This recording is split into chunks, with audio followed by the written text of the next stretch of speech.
So this week we've been looking at the beginning of the American Revolution. What events are leading us to the revolution? The first two lessons summarize those events. Okay, and of course, the week before we had talked about the French and Indian War, and the French and Indian War is really the first thing that sets us on this road to division between us and England.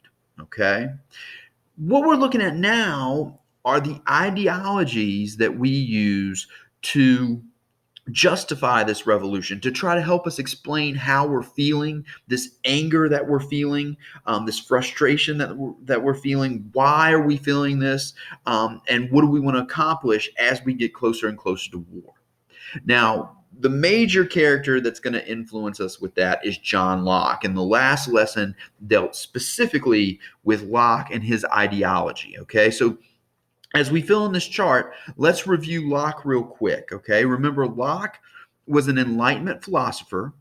He is writing around 1689. Okay, that's when one of his books is published. He writes a bunch of things, but first published in 1689. So the big thing is Locke is not alive during our revolution. So it's not like he's encouraging us or he's responding to what's going on. He wrote before this. In fact, he dies in the early 1700s. I think 1704 is when he passes away. So he's been gone for about 70 years before our revolution even materializes. Okay. Now, how does he still influence us? Remember, number one is his big belief in rights, especially natural rights. Remember, he said that everybody has rights by virtue of the fact that they are born and they are human.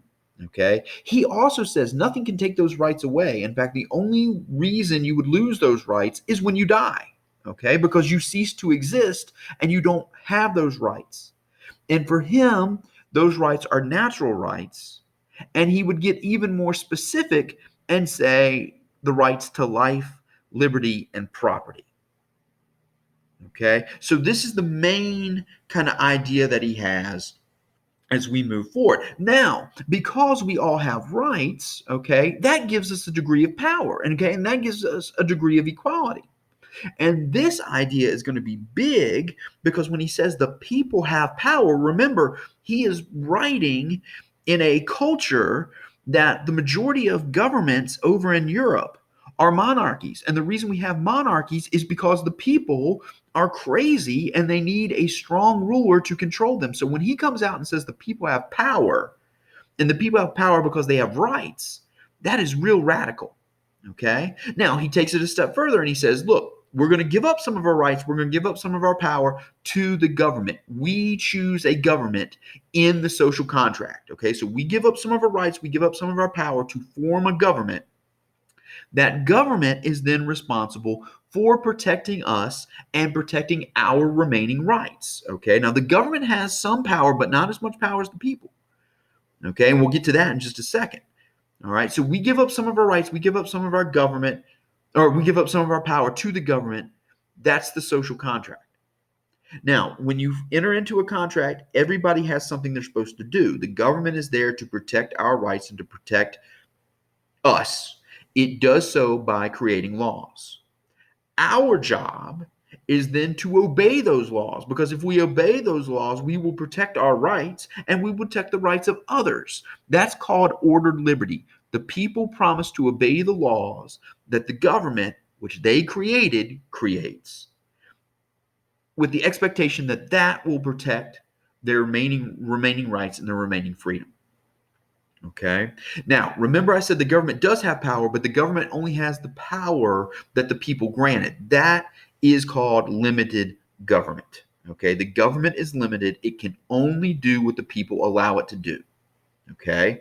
And if government doesn't do that, we can alter it. Remember, alter means change, or we could go so far as to overthrow it. Now, most of the time, we're going to do the alter part, okay? And we do that through a degree of power that we call the vote, okay? And that's why it's so important that when you turn 18, you register to vote and then you exercise that vote. Because if the government doesn't do what you want it to do, you can vote it out, okay? That's our power. If things get so bad and we need to do this, we can overthrow it. We can actually get arms and go to war. And this is what we see happening in the revolution.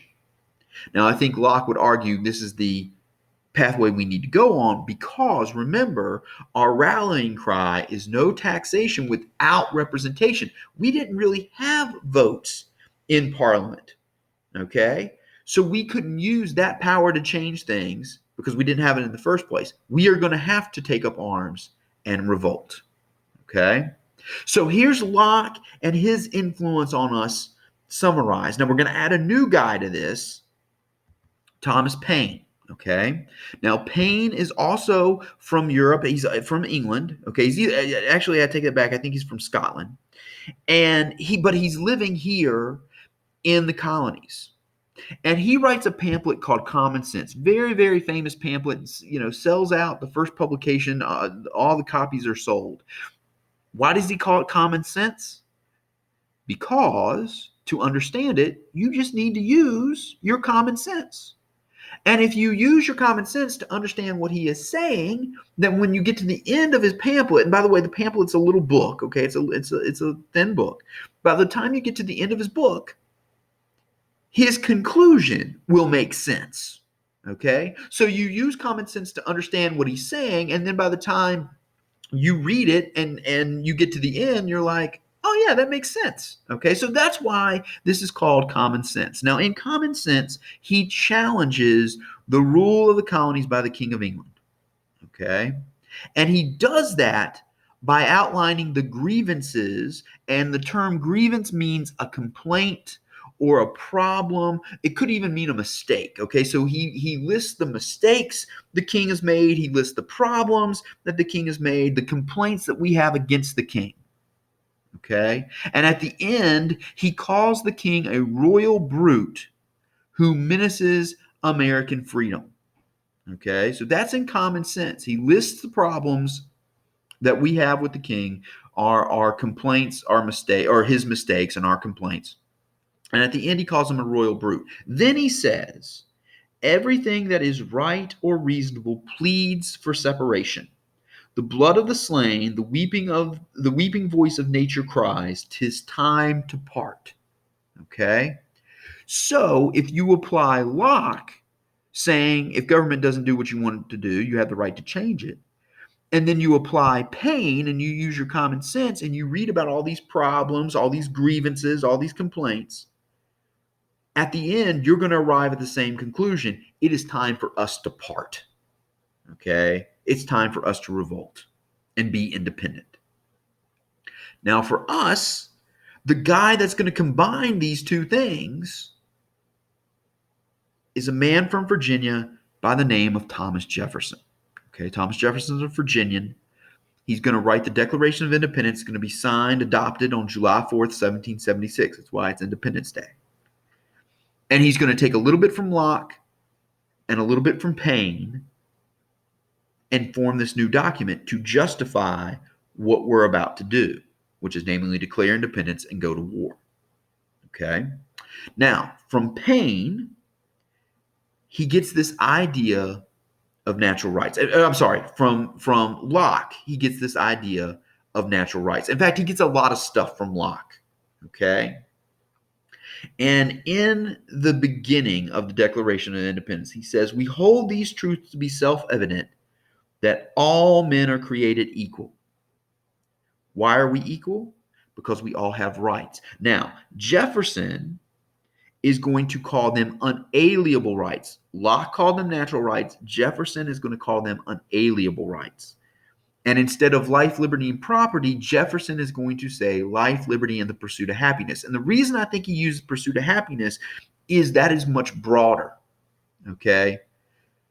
Property is specific. There might be some people out there that aren't interested in property. Property doesn't make them happy. Okay?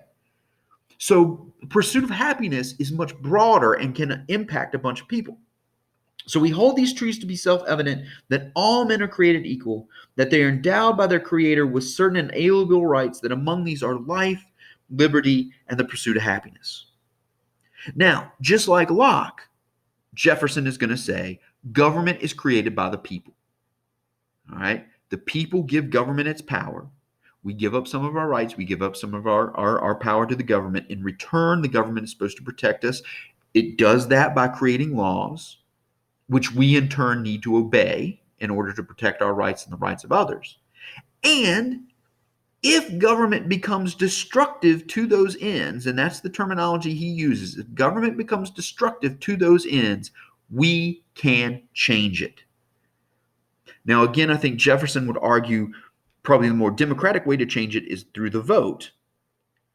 But we have tried to petition the king. Okay, and that's something we're going to talk about next week. Is we sent all these envoys over. Okay, all these. Ben Franklin goes over. We try to send Ben Franklin over to negotiate something with the king. All right, so we send all these people over to try to work out something, and we continually get ignored and we continually get overlooked. So the time has come to change it. We can't do it through the vote. We can't do it through politics or anything like that. It's time to go to war, which is where Tom Paine comes in.